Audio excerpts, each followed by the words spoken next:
Dasalia yo lea nispo ni lea abomo chenmo khe thuk sukula tang na pa kyong se le bomo chenmo la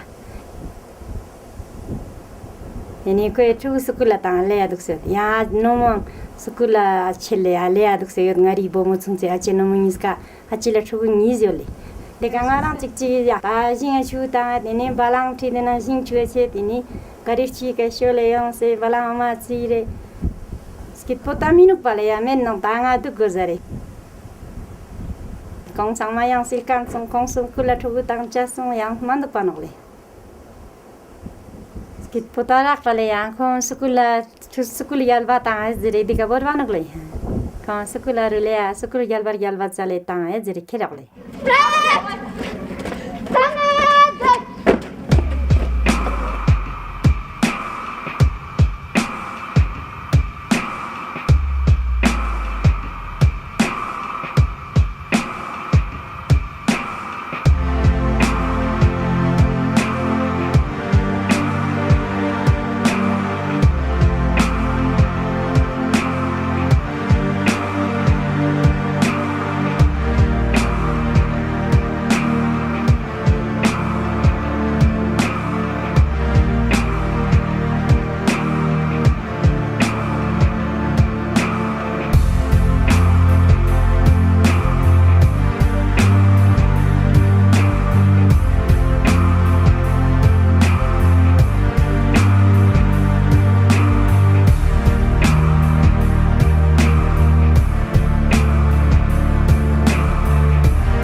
Ngal la ngata yalis ngal la ngata miuni sembazang bo ngata ta hala sembazang bo nang tene miun chance pa chan nang ningje chan tene chos ngata nang jin chokan bo ngata miun ngal la ma gyalong chen yale ta daksa ngata le yargyas panang nyambo changma ngata skula ta no galale skula ta nang nyambo tene demba nang te miuni ka chance pa jeskan zo 양아땅아 닝제제스제소 양아땅아 초소 되는 융제 송선어야리 제제나 마마가땅 기답 실제스 마마가 삼제스가 doctor gyurgoserak engineer gyurgoserak halali devo samches mini te ngata chichoksina michigna chiga ngata yato choches na roh choches na tene de singje choches bo nyunga chensoso.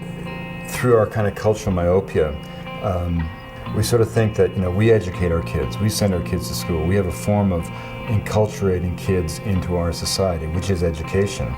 And peoples who don't mimic those same patterns of education somehow don't educate their kids. Well, of course, that is absurd.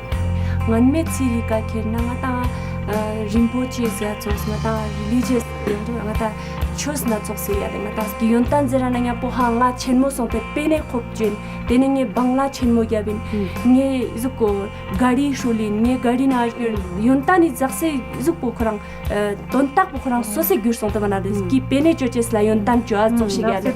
Today, Western schooling is responsible for introducing a human monoculture across the entire world. Essentially the same curriculum is being taught, and it's training people for jobs, very scarce jobs, but for jobs in an urban consumer culture. The diversity of cultures as well as the diversity of unique human individuals is being destroyed in this way.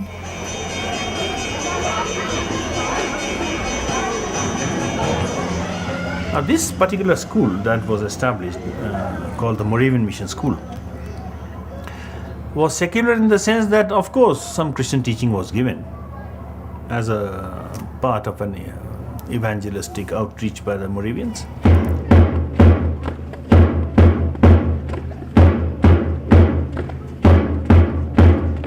In 1887, when the school first started, there were certain perceptions that were wrong.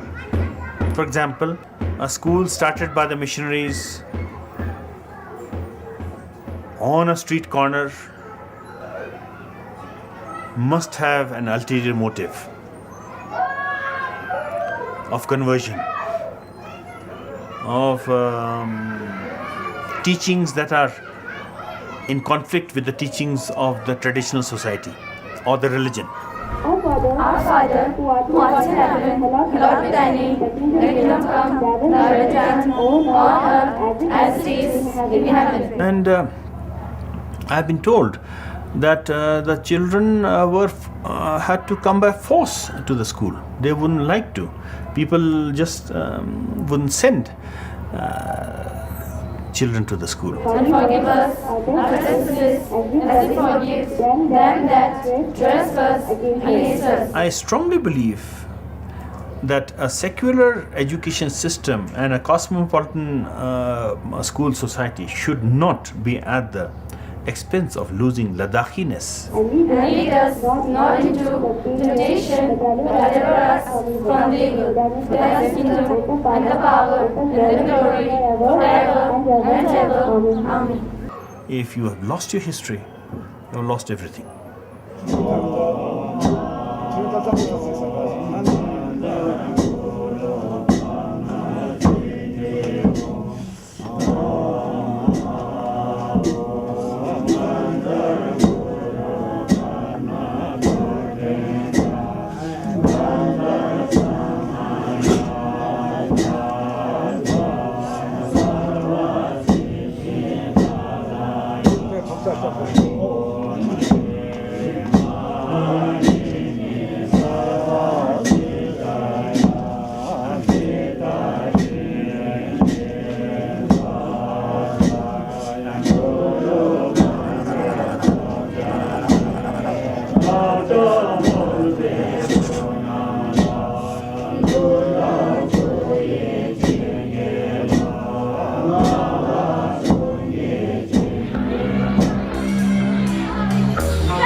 You know, the great lesson of anthropology is the idea that the world into which you were born doesn't exist in some absolute sense, but is just one model of reality, the consequence of one particular set of adaptive choices that your lineage made, however successfully, many generations ago. And the other peoples of the world aren't failed attempts at being you, or in our case, failed attempts at modernity.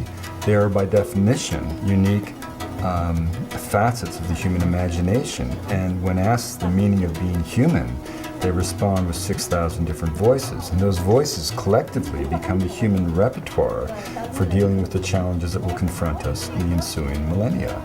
You know, we always have this idea of our society as not being really a culture, but being the real world, and these other cultures are outside there. Those are the cultures.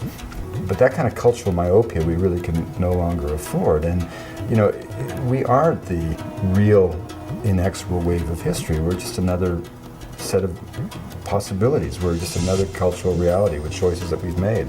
And that's why in the whole realm of child rearing and education, I think it behooves us to look at models of enculturation, of initiation, of bringing children to the realm of adulthood that other societies have celebrated and developed over thousands of years of experience. There is no doubt that if we look honestly at the traditional forms of education and compare them to today's modern education system, that the traditional forms of knowledge fostered sustainability. All these cultures were not perfect, but they did know about their own specific climate, soil, water, and they did manage to survive independently, in charge of their own lives, for generation after generation. In the modern economy and with the modern educational system, the children learn nothing about that, but instead they learn how to use essentially corporate products in an urban consumer culture. So once they've been educated in modern schools, they literally don't know how to survive in their own environment.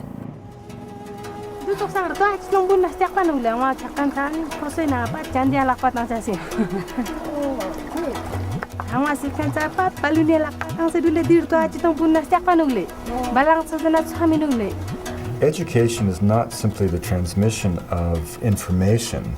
It's by definition the transmission and indeed the enculturation, or one could say more harshly, the indoctrination of a child into a certain way of knowing, a way of learning, a way of being. And again, when we project our notions of what education is or what a way of being is overseas into other people's lives, we forget that we're projecting just something that we made up, right?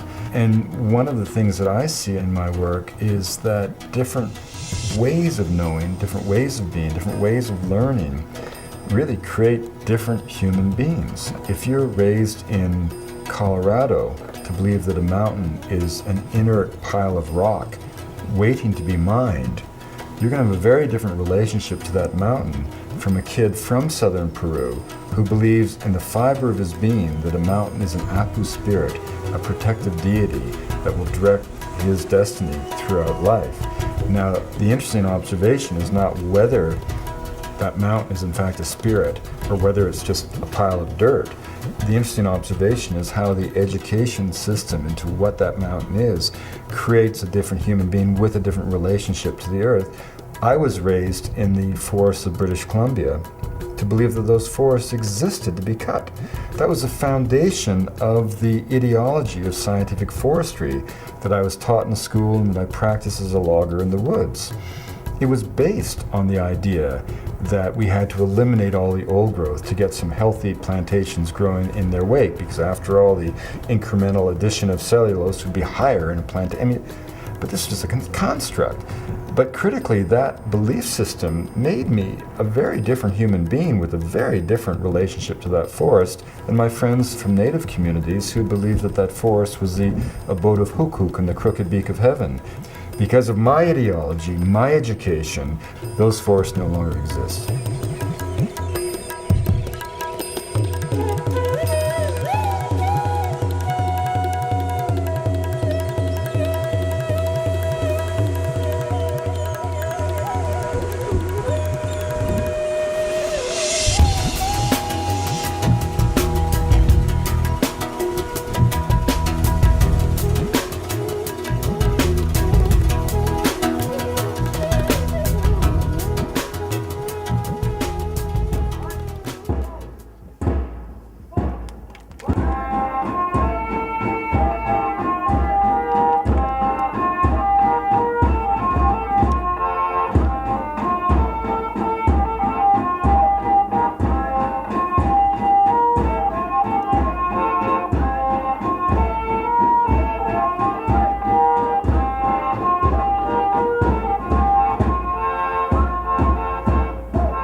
I think the way Western education has grown over the last few centuries, especially with the rise of industrialization, was basically not to create human beings fully equipped to deal with life and all its problems, independent citizens able to exercise their decisions and live their responsibilities in community, but elements to feed into an industrial production system. They were products with partial knowledge. We moved from wisdom to knowledge, and now we are moving from knowledge to information, and that information is so partial that we are creating incomplete human beings. If we look back at the beginning of so-called education, the agenda was very clear. There was an elite that wanted to train people to serve their needs, to essentially create an extractive economy that served the few at the expense of the many. So there's very explicit literature.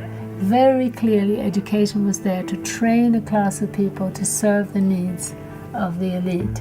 When Macaulay came to India, I don't know how many of you know, but Macaulay was the guy who created in the minutes of Macaulay, it's called Macaulay's Children. And Macaulay's children, he said, would be brown on the outside but white on the inside.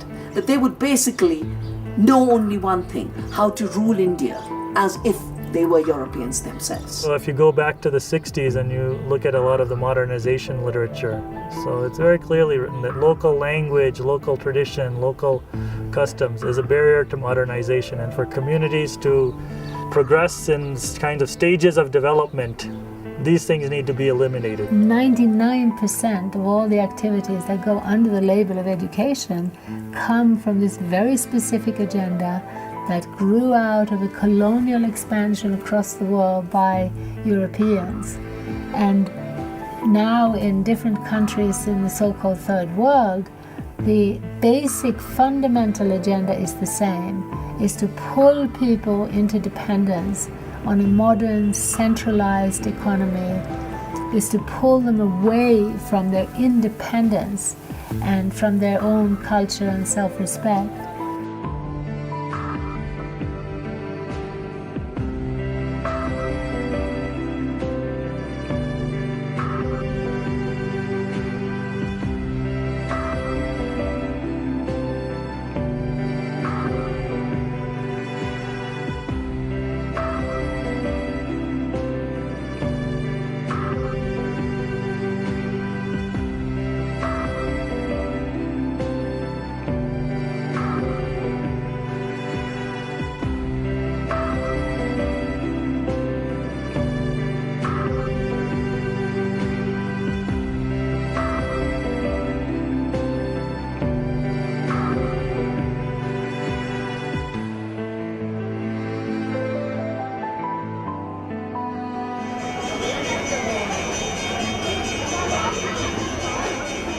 There's actually a very big global program that is going on right now called Education for All. And it is, every person I've met who is associated with has basically no questions around its agenda or attention, which is very disturbing. It's a program which is sanctioned by every government in the world. It's a program which the World Bank and the UN agencies support. It's a program that corporations are also now, major corporations, McDonald's and many others are also behind. And the agenda of the program is to get every child into school. The claim is that, again, by going to school, communities will be able to develop and they'll be able to become part of the mainstream society. Now, I think we need to question what does it mean to become part of the mainstream today.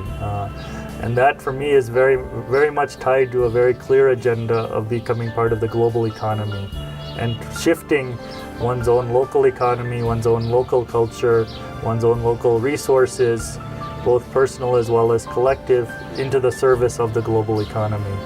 So you will find prime ministers and presidents of countries regularly saying, we have got to change our education system to make us more competitive in the global economy. That means we have got to train our young people so that they will suit the needs of giant mobile corporations. Well, the Education for All initiative is an attempt to redress what was seen as a serious imbalance in funding for primary education. The intent really is to get every child into school.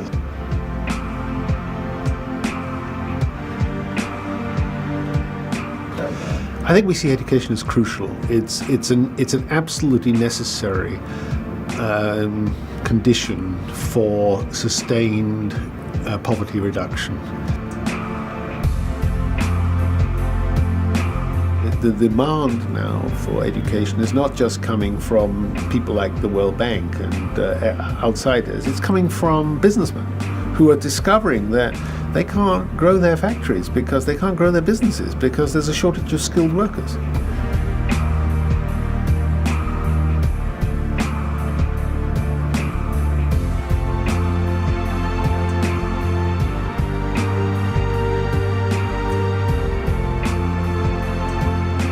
So we need to be very careful about not being paternalistic to so-called ancient cultures.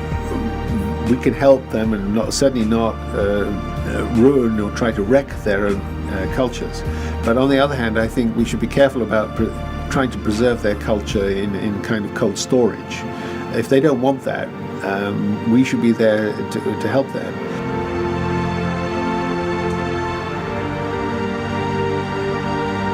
If you tour a tribal area in India and you ask and you sit with a group of women and you say to them, why is education important for your children? I mean, they look at you as if you're completely stupid. I mean, well, of course it's important for our children. So you say, well, but why? Tell me why. Because we don't want them to live like we live.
When modern Western education is introduced into traditional cultures around the world, it creates a huge sense of inferiority. The school books talk about a Western urban consumer culture as progress, as the only way to be. And the end result is that children end up feeling that their own culture, their language, their way of doing things is backward, primitive and shameful. I heard from my grandmother that before the the women, they don't used to go to school. They just stayed in the house, and they went to they went with the cows in the mountains, and they come back in the evening and they make food and other things. One of the things I've seen that education has really created is a sense of inferiority at many levels. One, at the level of elders. I've visited many villages wanting to learn from elders and kinds of traditional practices, and the first response is always, I don't know anything, go and talk to my son, he's a 10th class pass, or he's a 12th grade pass, or whatever, and I don't know anything, I don't understand anything. And so that is always probably, in my life, that has been one of the most painful things I've heard over and over in villages. Amangun singanma ladak singatang mingun singanma mane rang na rang ngata last churches po mane thatpo nang tene kamo nang tene mane skitpo mane ngata nganme last po la siwa churchen ter tine I yarkyas zerkan bo yona nyampo tene amalenguni te bo samdu ti yontan zerkan bo dijes nang silches po yontan inok ngaja mane yontan met ngaja chang sesamet lu tening bomong la izam supa yontan sesano kaun ngata daksa siskan ngulang ngata izam si yontan sesamano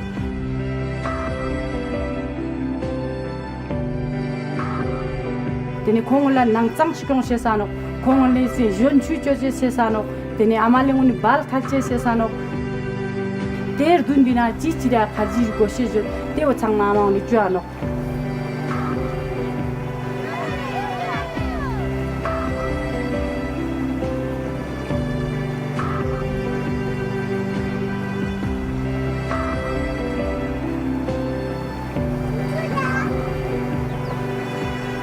Jamu ele, chiku dili ele, bomo chupa thani, samula.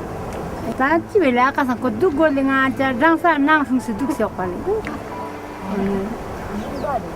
Jing ba de na kwale. Kasu tan le nyawa so se sili yang tan thoni kitab thoni yang tan ka thop gos pale khorang la guzuran char gos pale. Onale.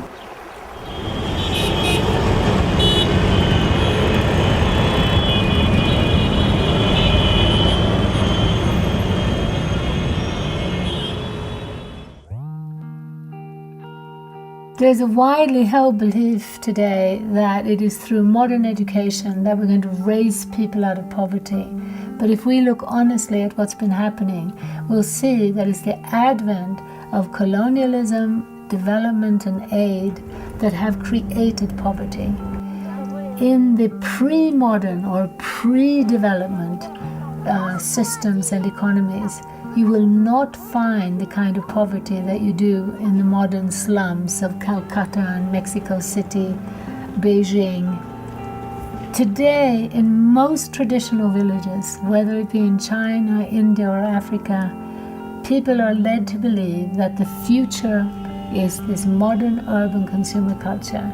And they are going into debt. They are selling their houses to give their child an education. The great hope is that they're going to get a good job as an engineer, as a doctor in the modern economy. Less than 10% are succeeding. 90% end up failures.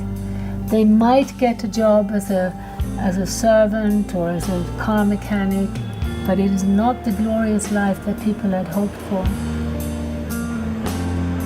Most of the students of Ladakh, they don't do very well. Amongst 10, 2 will be good, more than good. But about the 8, they won't be better.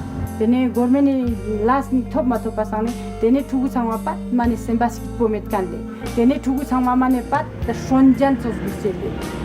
One of the things is most disturbing to me at a level of actually justice and morality is that you have an institution that is in place globally that is branding millions and millions and millions of innocent people as failures. Very brilliant, wonderful, talented kinds of people are always introducing themselves in India to me. Oh, I'm a 8th class fail or I'm a 10th class fail. That's their introduction. What's amazing is that people who are claiming to be concerned with social justice cannot see the huge kind of social hierarchy and inequity that is created through education, modern education. It's mind-boggling for me how people don't see that. The other thing is a loss in terms of the kind of richness of imagination and cultural resources that people could bring, because I think those who are branded as failures actually have a wide variety of capacity to think in different ways, and that is all being suppressed and lost. And so people who can only think in a very fragmented, one-dimensional kind of way, those people are getting rewarded.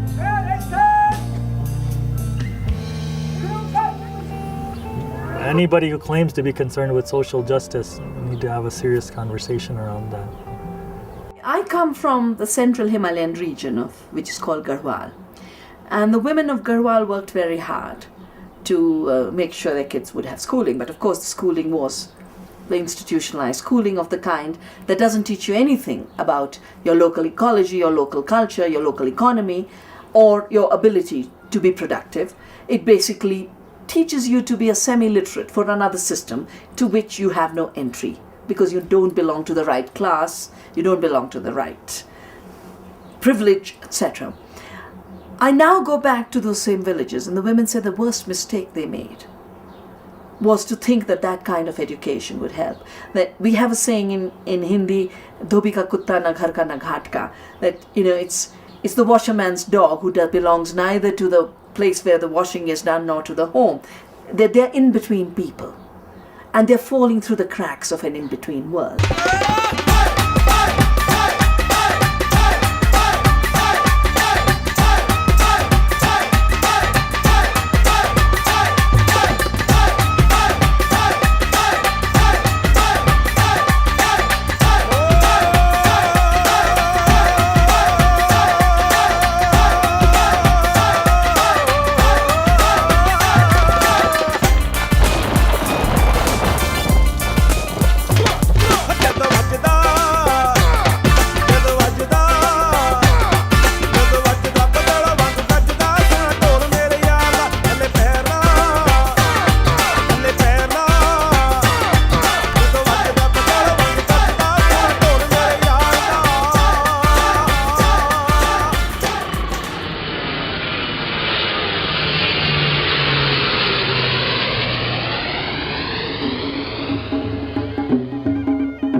It's just so sad to see how many Westerners come out to remote, relatively sustainable, relatively intact economies and cultures and fall in love with the place. They want to stay, they want to come back, they love the people.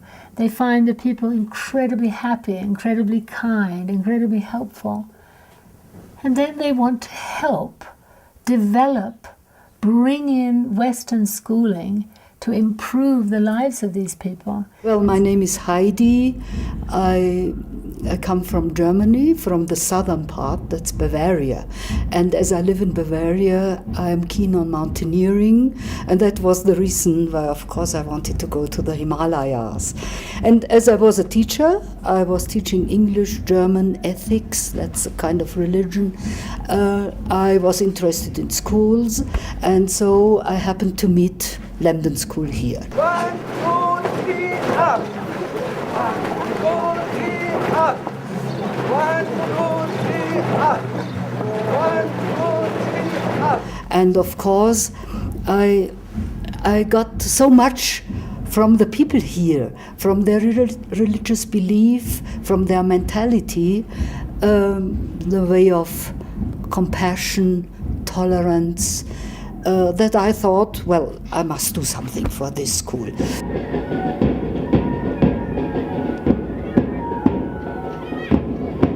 Step by step, I tried to find sponsors, I tried to collect money.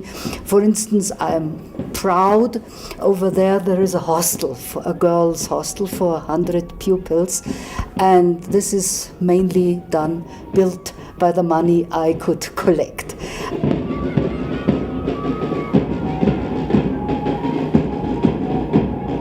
Here is a list of possible reasons why one uses a mirror. First, to check one's appearance. To check one's appearance. Do you do that? Yeah. Mirror for checking. And to look beautiful. To check appearance, yes, you check appearance. Check appearance, not only to see how you look, but also how you are dressed up, okay? Right? How you are dressed up, so you look at it, okay? Like. And then to look beautiful. How much important is it? Vanity. Beauty. Everybody cares for their looks, okay? Like everybody cares for the looks, how you look, right? How you look. It's very important. Even if they stay here for 1 or 2 years, and sometimes they have to go back, forced by their parents to work in the fields, to look after younger children, they gain something for their life. Some go to military forces, then they are good tradesmen, they open shops and sell all those necklaces and sweaters and these things. Or they learn special jobs, and now mainly, as I know and as I hope, in computer techniques. So they go to India and have a good chance. So I think they have overcome real poverty here. And some people say, well, why don't you go to Congo or so? But I think they still need help. It's not only to throw them into the water and then let them swim. They need everything, from clothing to mental aid. For if we are to fit and train such children for the future, they cannot be left as they are. And in spite of himself, the native must be helped.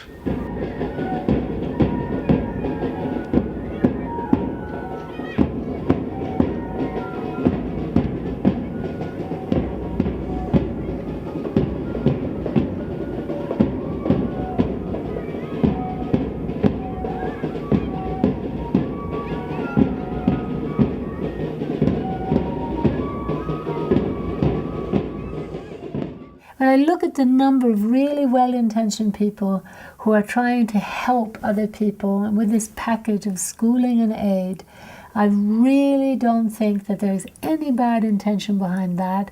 I think it's purely out of good-heartedness and a will to help other people. It's just that they don't connect the dots. They don't often stay long enough to really look at the overall impact. And they simply don't look broadly enough. I did my schooling from Moravian Mission School, which is in Leh, which I think is the best school of Ladakh. Starting, I was there in Lamdon Model School Leh until 6th class. I did my higher secondary school in Delhi itself. I've been in Delhi from the past 8-9 years. When I was at the age, when I did my first class, then I was shifted out here. I shifted out here in Mussoorie, then Dehradun, and then Delhi. I don't know about my culture very much.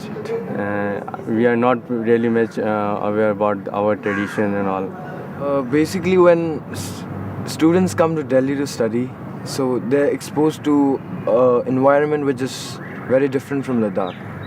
And they tend to forget their own culture.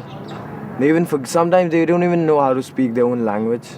They forget their traditions, and I think which is not a good sign for Ladakh. Nobody speaks the fluent Ladakhi, which was origin before. But we are here and follow the global traditions, or we are trying to be,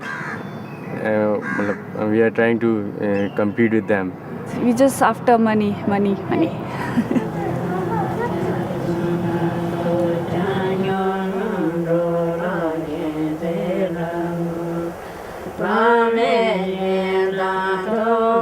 You know, the year that you were born, there were 6,000 languages spoken on Earth. Now, a language isn't just grammar or vocabulary.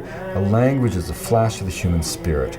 It's a vehicle through which the soul of every culture comes in the world. Every language, I've always said, is like a old-growth forest of the mind, an ecosystem of thought, a watershed of social and spiritual possibilities. As we sit here, half those languages are not being taught to children. In some areas where we are very strict, for example, speaking in English, My school is English medium school, and every children are speaking in English, and when they are in the playground also they speak in English. In class also, everywhere. In the school we have to speak in English. We are strict that the children speak in English with the teachers in the class and with each other. Yeah, if somebody speak the other Ladakhi or Hindi, and then teacher give him or her punished. Yeah. What happens when somebody gets punished?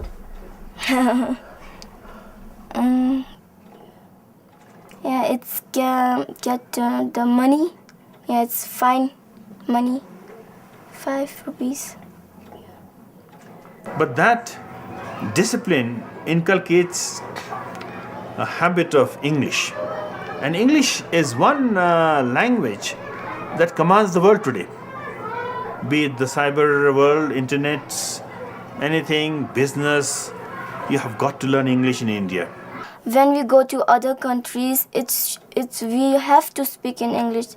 We don't have English speaking. We can't go to other country and speaking. Yeah. It's English speaking is very good. And when I graduate, I will go to other countries. Any country. Where do you think you'll go to study? In Delhi. Will your mom miss you when you move to Delhi? Yeah, I will miss her. Miss my mom.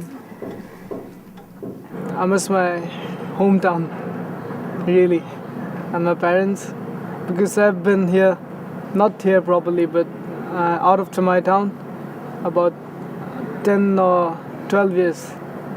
And about a place called Ladakh, you have seen, it's a heaven, really it is heaven, okay? I miss Ladakh too much, and because home is home, right?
One of the great tragedies of schooling is how it has ripped people out from nature and locked them up into rooms for 8 hours a day.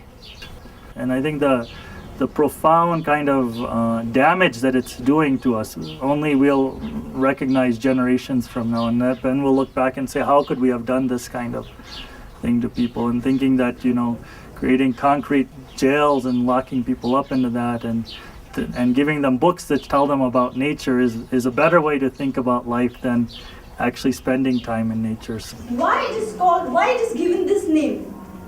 Can you tell me? Do you have any idea why we call this name? The spelling is xerophatic. It's xerophatic. Why do we call this name? Xerophatic vegetation. The type of vegetation that we have here in Ladakh is xerophatic.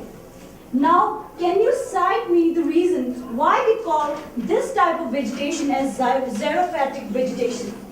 Anyone in the class? Anyone? Anyone? Do we have heavy rainfall here? No, we have scanty rainfall here. So for that reason, as we have discussed, that we don't have good type of vegetation here. We can't expect to have, forest, good forest. We can't expect to have great vegetation here. And we are here. I just wanted to add that with the distinct type of plants, animals, and the environment, human is also included in the ecosystem. Understand? Now, how is human included? Why do we say that human is an integral part in the ecosystem? How do you think that humans are involved in the ecosystem? Anyone in the class? Anyone? Anyone?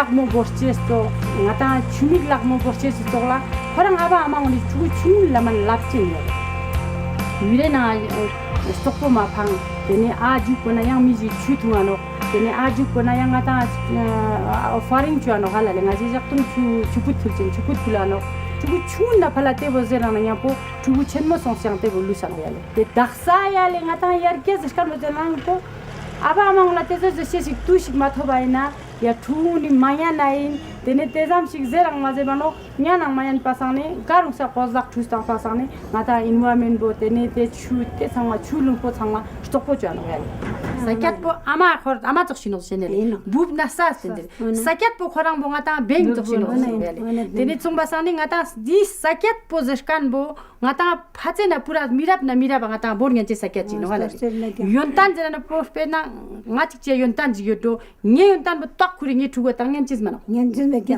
daksa la chiyot nga ti ri thugu ni le ngata thugu mangpe moldu yale ngata zerang ngata molang thos den legi ladak la chiyot thonsket po chiyot ladak la duks te skit po chiyot chigal pa pe ni mang po duk zerang le chigal pa ngata las chogos me da samkan ji khonstan be la ta yale tene te fi ngata ama le ngula te yose ngata kaltes I jingbat ne ra ngata nang yodeno ra ngata khampa yodeno ra ngata kharji yodeno no yar kya son se karu leptu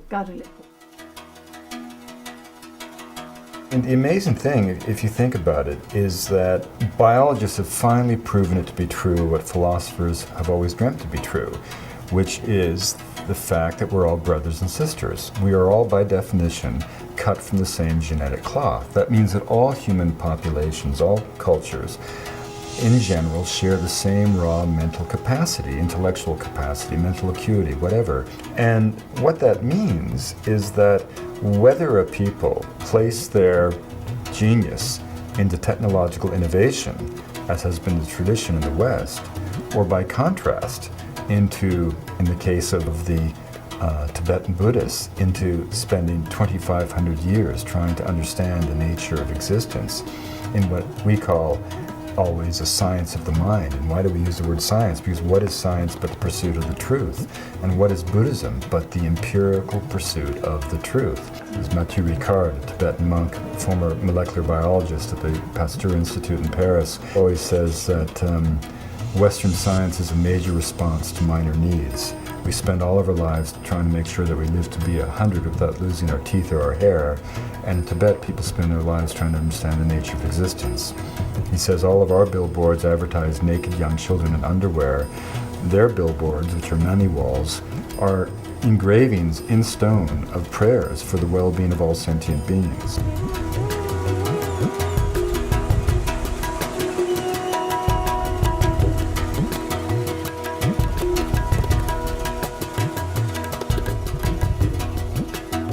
One of the things that's always quite surprising to me is people's understanding of Gandhi.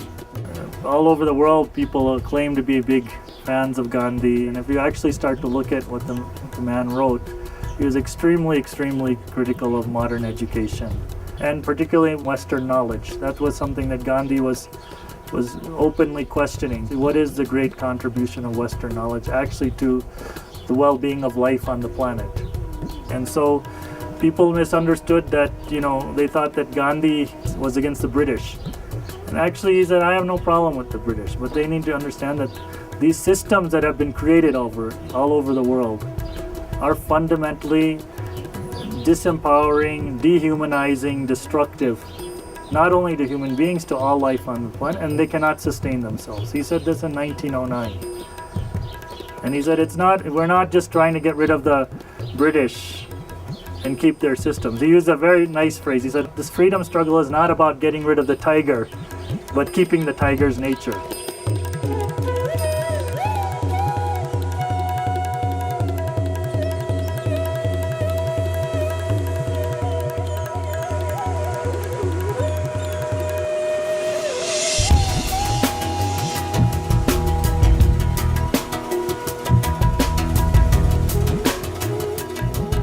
And we don't think of ourselves as a culture.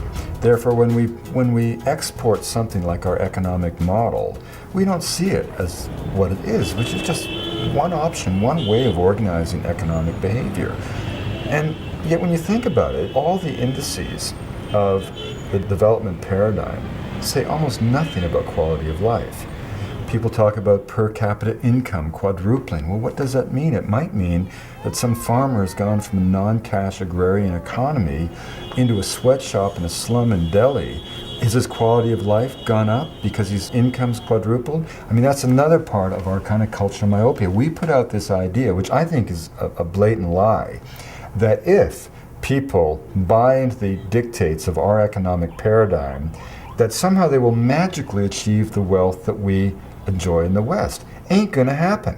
Just on energy resources alone, it would take 4 planet Earths to bring the whole global population to our level of consumption. So, we project this world view overseas with this illusion that if people buy into it, they'll achieve what we have. And then you have to back up and say, well, what is it that we have that makes us so spectacular? Many wondrous things. I mean, believe me, if I get in a car accident, and my arm's cut off, I don't want to be taken to an African herbalist. I want to be taken to an emergency room. I'm not knocking our culture. But on the other hand, you look at the way we make money, the way we earn our daily bread, is based on an economic paradigm that by any scientific definition is changing the biochemistry of the biosphere. This is not trivial, and it certainly doesn't suggest that our way of life is a paragon of humanity's potential.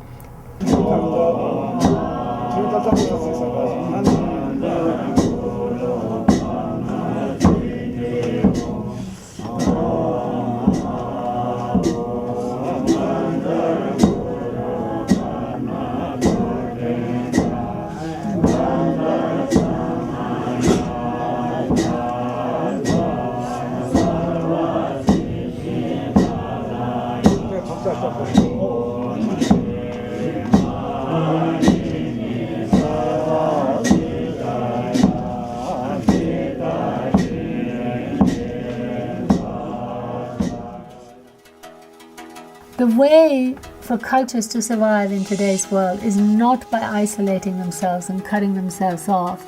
In fact, I believe that more than ever we need a deeper dialogue between the West and the non-industrialized parts of the world.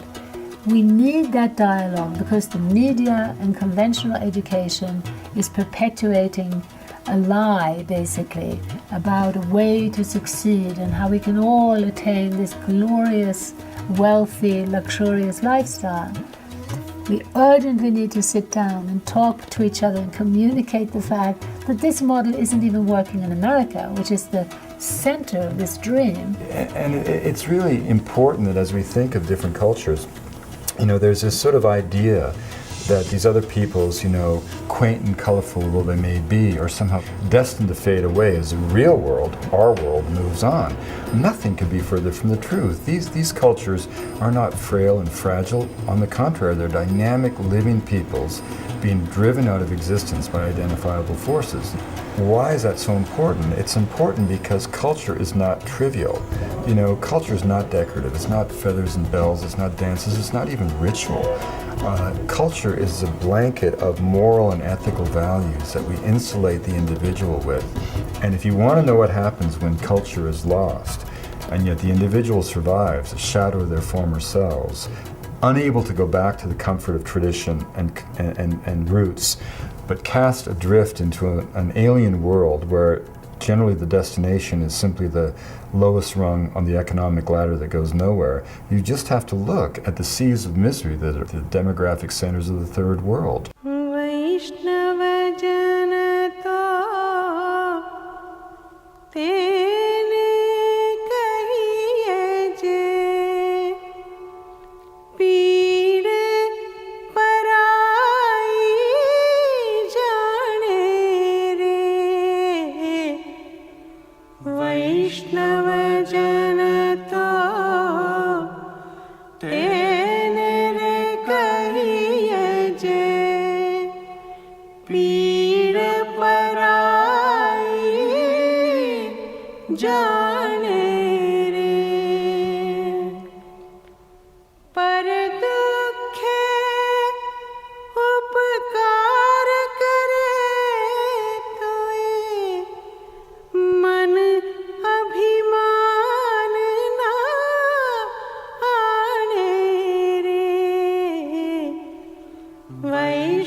There have been many cases in history where overt acts of the violation of human rights, dislocation of peoples, have been absolutely motivated by economic and political interests of elites and of vested power structures. No question about it. I think in a strange sense, the greater threats have come about through the good intentions of those who don't understand that those good intentions may not be appropriate and may reflect just, a projection of our own ideologies. If someone goes to another culture and says, I'm here to educate your children, I mean, that's one of the most outrageous and audacious things you can ever imagine. If you go to that culture and say, hey, we've got some skills that you probably could use. To me, that's the sharing of information that should be both reciprocal and honored. But it's very different for me to go and say, your ways are no longer acceptable. Get with the program, educate your kids in this school, get rid of your superstitious ideas, and accept some of mine. There is an assumption that Western education, Western knowledge is universally applicable, is something that is superior. There's a sense that we have evolved to a higher level of being, and that these people, however lovely they are, they're going to benefit from this superior knowledge. The saddest state of this is of the NGOs who think that they are actually going in and helping communities by helping them lose their languages and helping them lose their self-sufficiency and helping them, tying them into the global economy and getting them more cash, which ultimately leads to them having less control over their own lives. A lot of them are very well-intentioned, good people who are actually thinking they're doing something good for children and for communities, but they don't understand, I think, the much larger game in which they are pawns. The bottom line is, we're living through a time of transition that it just behooves us to pay attention to. It's like what Margaret Mead said before she died. Her greatest fear was that as we drifted blindly toward this blandly amorphous generic world, whatever it's going to be, we would wake one day as from a dream, having forgotten that there were even other possibilities of life itself. These peoples, these visions, aren't failed attempts at being us. They're unique basic answers to the fundamental question, what does it mean to be human and alive? And many of those peoples, when they answer that question, they answer it in ways that have allowed them to live sustainably on the planet for, by definition, generations. The species has been around for a long time. Who knows when you want to say it began as a social form, 150,000 years ago? The Neolithic Revolution that gave us agriculture, that's only 10,000 years ago. Modern industrial society, as we know it, is scarcely 300 years old. That shouldn't suggest that we have all of the answers for all of the challenges that are going to confront us as a species in the ensuing millennia.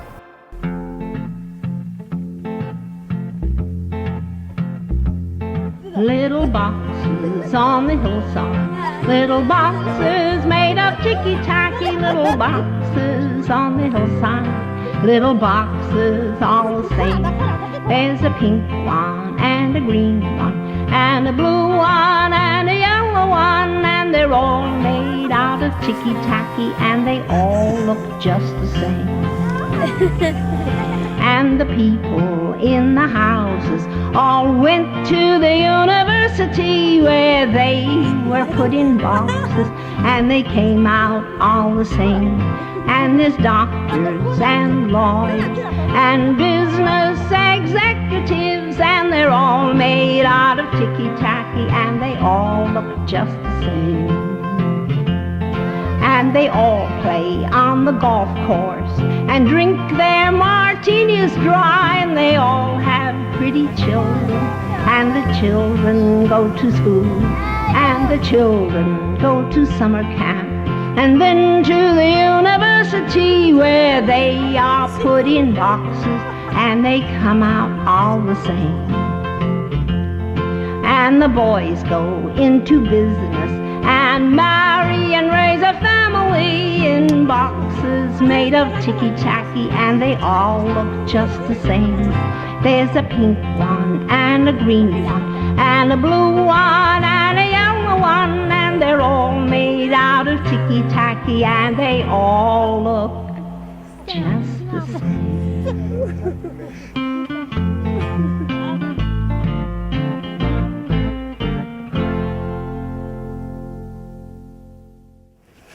Julie. Yeah, Julie. Julie. That's